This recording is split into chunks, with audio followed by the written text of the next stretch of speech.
Hello world, it's another episode of Black Working Mother. My name is Seanice. How you doing?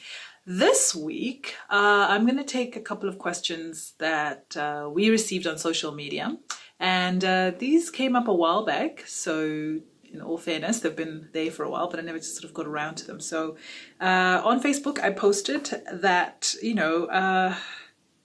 my sister and I often get asked to what it takes to run a business across 6 African countries, what our experiences have taught us, and what we have learned in our journey, and advice to others starting out. So what question would you ask? What topic would you like to know more about?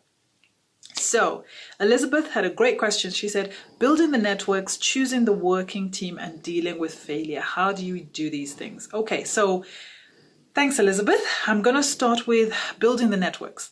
Yes, building the networks is important, but the one thing I've learned about building networks is that you mustn't forget your own strengths. This helped me immensely because I used to go to like cocktails and there's that stiff formal exchange of business cards and you don't really know each other and you both know you're kind of forcing life, as we say in Uganda. And that never worked. And then I read a book that totally liberated me. And this book said you'd rather have 2 or 3 strong connections than 100 shallow connections that mean nothing. The other trick that really helps me is when I go into a situation, I take the pressure off of myself. I ask myself, what can I do for this person? Every time you have an interaction with someone, what happens? You automatically start asking yourself, what am I going to get out of this? How am I going to use this person? And that always puts you at ease because as human beings, we know when we're being fake and it comes off of us in waves. But if you take a genuine interest in somebody else, it takes the spotlight off of you and puts it on them and makes you more comfortable. So if you go into a networking session thinking, how can I help this person? What unique skills and talents can I bring to the table that can help this person be more successful?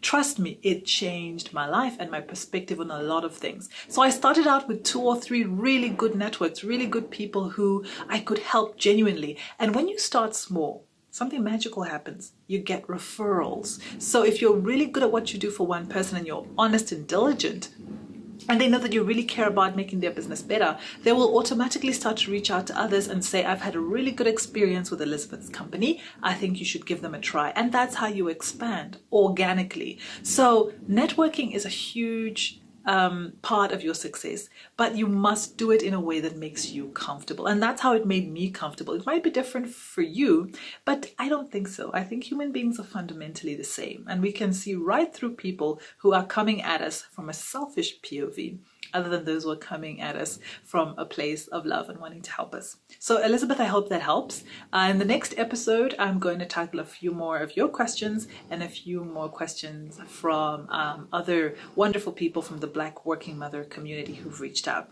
Thanks so much for watching this episode. I hope it helps. Please share so that we can increase the number of people we reach and help.